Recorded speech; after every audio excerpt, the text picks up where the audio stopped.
എന്തായി? എന്റെ ചോര കണ്ടാലേ ഇവനൊക്കെ തൃപ്തി വരെയുള്ളൂ. കേരളത്തിൽ എയിംസ് വരും മറ്റേ മോനെ. ധീരതയ്ക്ക് അവാർഡ് വാങ്ങിയിട്ടുള്ള നായർ സാബാണ് ഈ പറയുന്നത്. അപ്പൊ അതും പോയി. കേന്ദ്ര ബജറ്റിൽ കേരളത്തിന് വലിയ അവഗണനയാണ് നേരിട്ടത്. കേരളം ഏറെ പ്രതീക്ഷിച്ചിരുന്ന എയിംസ് അടക്കം കാര്യമായ പ്രഖ്യാപനങ്ങളൊന്നും ഉണ്ടായില്ല. അങ്ങനെ വരാൻ വഴിയില്ലല്ലോ. പക്ഷെ അങ്ങനെ വന്നല്ലോ. ഉണ്ട ഉരുളയ്ക്ക് ഉചിതം കാട്ടാത്തവനോട് കർത്താവ് പോലും പൊറുക്കൂലടാ.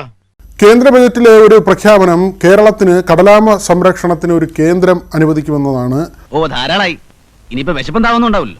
എന്റെ കാശ് നശിപ്പിക്കാൻ വേണ്ടി മാത്രം പറിച്ചു വിട്ടിരിക്കാണോ തന്നെ. കേരളത്തിൽ എയിംസ് വരും മറ്റേ മോനെ. നാവ് വായിലിട്ടുകൊണ്ട് മിണ്ടാണ്ടിരുന്നോണം. ആലപ്പുഴ വേണോ, തൃശ്ശൂർ വേണോ, എയിംസ് അതോ തലസ്ഥാനത്ത് വേണോ, കാസർഗോഡ് കഴിഞ്ഞ് പൊള്ളാച്ചി വരെ എത്തിയതാണ്. ഈ കഴിഞ്ഞ 4-ാം നാളും കേട്ടതാണ്. അയ്യോ, അതുകൊണ്ട് ഇപ്പൊ എന്താ കുഴപ്പം പറ്റിയേ? എയിംസ് വരും മറ്റേ മോനെ എന്നൊരു പാർലമെന്റ് അംഗത്തിന്റെ അൺപാർലമെന്ററി ഡയലോഗ്. എയിംസ് ഒരു ചുക്കുവിൽ ഇനിയെങ്കിലും നിർത്തിക്കൂടെ ഗോപി സാറെ? ഷോ കാണിച്ച വഞ്ചനാവാക്ക്. മുതലാളിമാരൊക്കെ ഇങ്ങനെയാ ഗോപാല. ഒന്ന് പറയും മറ്റൊന്ന് പ്രവർത്തിക്കും. കിട്ടുന്നില്ല കിട്ടുന്നല്ല എന്ന് അല്ല പറയേണ്ടത്. സാറിന് മനസാക്ഷിയുണ്ടോ? കൂടുതലില്ല, തീരെയില്ല. നാടിന്റെ വികസനത്തിന് വേണ്ടി പുതിയ പ്രോജക്റ്റ് വരണമെങ്കിൽ, അത് നടപ്പിലാക്കണമെങ്കിൽ NDA സർക്കാർ ഇവിടെ വരണം. അത് നിനക്കൊരു ബുദ്ധിമുട്ടാവില്ലേ? എനിക്കൊരു ബുദ്ധിമുട്ടില്ല അച്ഛാ, പക്ഷെ എനിക്ക് ബുദ്ധിമുട്ടാകും. പക്ഷെ അറിയാലോ ശ്രീധരമേനോനെ.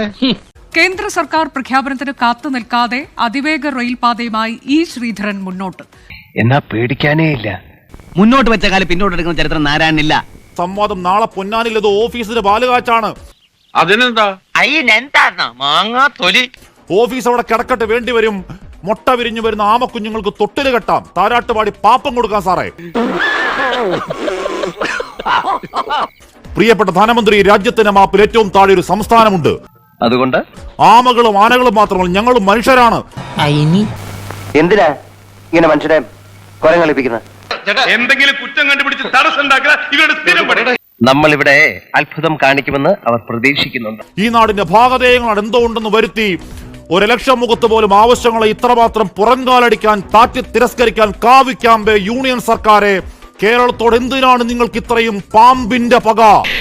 ഇത് വീരകേസരി അനന്തൻ തിരുമനസ് വാഴുന്ന കൊട്ടാരമാണ് എനിക്ക് തോന്നിയത്. ഞാൻ ചെയ്യും.